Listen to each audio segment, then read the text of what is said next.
குரங்குக்கு ஒரு நாள் ஒரு மாம்பழம் கிடைச்சது. அது சாப்பிட்டு முடிச்சுட்டு மாங்குட்டிய தூக்கி போடலான போது அதுக்கு ஒரு யோசனை வருது.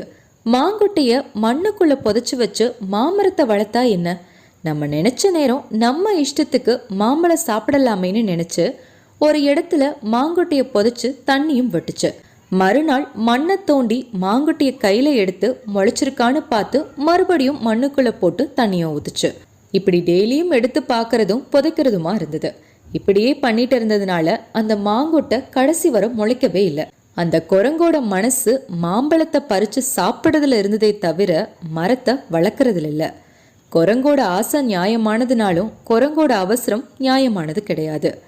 எப்படி ஒரு விதை முளைக்கிறதுக்கு கால அவகாசம் தேவைப்படுதோ அதே போல பெரிய பெரிய வெற்றிகளுக்கும் முயற்சிகளோட கூடிய பொறுமை தான் ரொம்ப அவசியம். நல்லது எதுவுமே மெதுவாக தான் நடக்கும். முயற்சிகளை மட்டும் கைவிட்றாதீங்க.